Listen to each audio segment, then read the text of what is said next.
we're in downtown Oklahoma City. Joining us is Mark Bays, Urban Forestry Coordinator.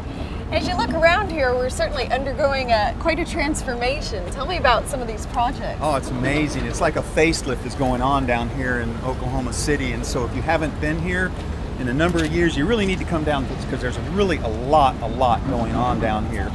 From the myriad gardens going through that whole transformation downtown to now all the streetscape plantings and everything that they have. They're redoing all the utilities and everything and the sidewalks, and with that they're doing a lot of really neat things with the trees. Now this is part of Project 180?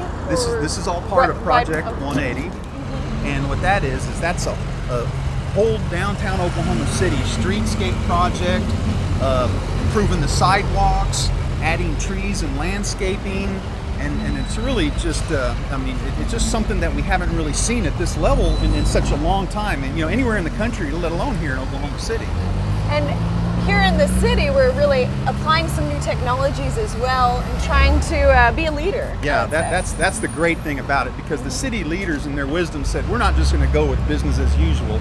So they went out, they did their research, and they wanted to do what's right. And what's important about that is that they're doing it right now. They're using all the state-of-the-art technology. This is really a model for the rest of the community and the rest of the country, but they're ensuring that these trees and plant material are going to be around for a long time. Okay, and that's where, of course, you come in, help out a bit with tree selection, and there's really interesting technology taking place under here. Tell us a bit about how these trees are being established. I think the big picture is soil, right? Big picture is soil. I mean, so often, anytime in a downtown setting, you're really limited to the amount of soil that you can have around the tree. And in the past, what do? You dug a hole, you threw a little soil in there, and then you put the tree in there. Well, the beauty of what's going on down here is now there's a way that they are using this product called Silvacell, and it means that you can bring so much more soil volume into an area where you just haven't been able to have it before. Okay. How is the Silvacell constructed? How's that put together? It's kind of like hollow Lincoln logs, or hollow Legos, if you will. I mean, it's really what it is. It's a strong pier system that you can do. You dig out the whole core area that you're wanting to plant the trees, you line it with gravel, then you line that with some fabric membrane cloth, and then you just put in these hard plastic structures in there.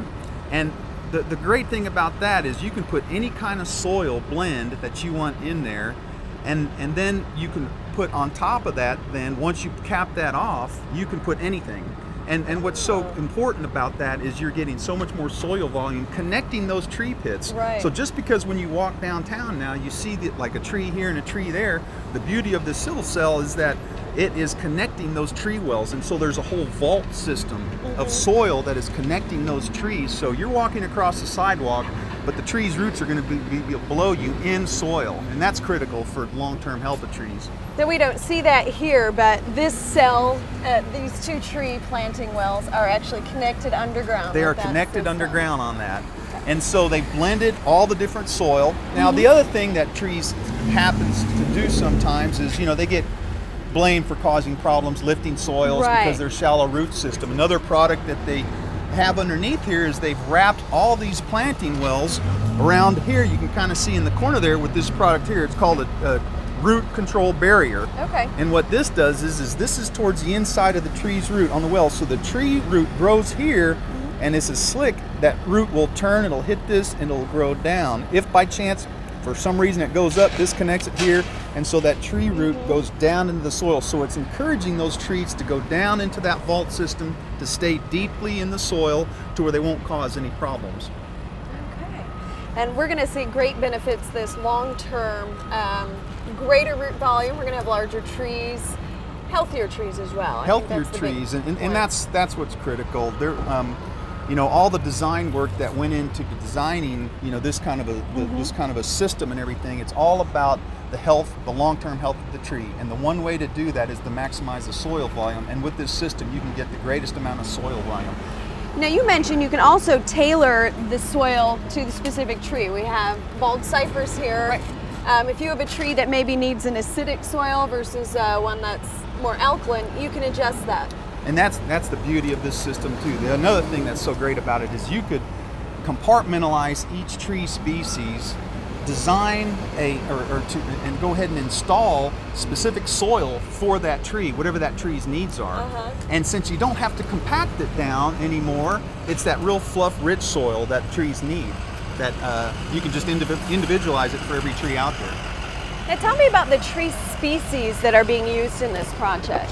Well, there's, of course, in an urban setting, it's not like planting trees in your yard. Yeah. There's a lot of other things going on. You have the heat of the building, you have the salt from the trees and everything. Right. In this particular place, they actually replaced some bald cypress that were here, and they did quite well. So that was, you know, they knew that a bald cypress can do that here. Yeah. They went with the Shawnee Brave bald cypress here, of course, because you don't want those branching that just really go way out. This is a more upright. It's more of an upright, more of a confined crown to it and everything. So they looked at species that did well in urban areas that could handle the stresses of the heat. Right. You know, the sidewalk, the pollution from vehicles and things like that. So they were pretty good about choosing the right kind of species that can fit those locations. And they diversified too. They didn't just come in and say, okay, this tree works great, we're going to do the whole planting with this. Right. We've seen problems with that, Dutch elms and the white ash up north, where we're losing trees because they're all the same. They're the same. So they really diversified. They used some good selections, and they kind of, you know, went block with some of those selections. So as you stroll through here, it's almost like you really are in a forest, because you're not just walking underneath one tree, you're walking under a whole series of trees, and those will bring different dynamics into that particular part of the city that they're planting those at. And they match some of the other older trees that were in place with London plane, lace bark elm, the Shawnee Brave they're using in some areas, and so they're looking at trees that are really tested tough for harsh Oklahoma setting. Well, I'm really excited to see how these trees perform long term. I think it's going to be a wonderful opportunity, a learning opportunity, as well as a beautification project. I agree with that. I can't wait to watch them grow. Thank you, Mark.